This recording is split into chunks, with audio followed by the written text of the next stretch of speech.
বদরের ময়দানে এই পাশে কোরাইশ, এই পাশে মুসলমানেরা। বিশ্বনবী জালাময়ী ভাষণ দিলেন, তোমরা দেখতে পাচ্ছ এটা বদরের ময়দান না, এটা আল্লাহর জান্নাত, ওই জান্নাতের দিকে ছোট।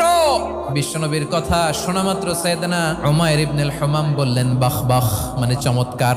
বিশ্বনবী বললেন মা ইয়াহমিলুকা আলা কাউলিকা বাখ বাখ ইয়া উমাইর, আমার এই কথা শুনে তুমি কেন বললা বাখ বাখ? ইয়া রাসূলুল্লাহ, আপনার এই কথা শুনে আমি বড্ড খুশি হয়েছি, আর আমি প্রত্যাশা করছি আমি যদি ওই জান্নাতের মালিক হতে পারি তাহলে কতই না ভালো হতো। সুবহানাল্লাহ বলেন। বিশ্বনবী বললেন উমাইর আনতা মিন আহলিহা, তুমি ওই জান্নাতের অধিবাসী, তুমি জান্নাতি। উমাইর চিন্তা করলেন আমি জান্নাতি, নবীর মুখ দিয়ে যখন বেরোইছে ওই জান্নাতে তো আমার ঢুকতেই হবে, কিন্তু হাতে 3টা খেজুর খেয়ে যদি জেহাদের ময়দানে যাই তাহলে জান্নাতে যেতে তো দেরি হয়ে যাবে। এই চিন্তা আসা মাত্রই খেজুর 3টাকে তিনি ছুঁড়ে মারলেন, তলোয়ার বের করে আল্লাহু আকবার বলে বদরের ময়দানে ঝাঁপিয়ে পড়লেন। আল্লাহর শত্রুদেরকে কচুকাটা করে এক পর্যায়ে শাহাদাতের সুধা পেয়ে নিজেও জান্নাতি হয়ে গেলেন। পড়েন সুবহানাল্লাহ।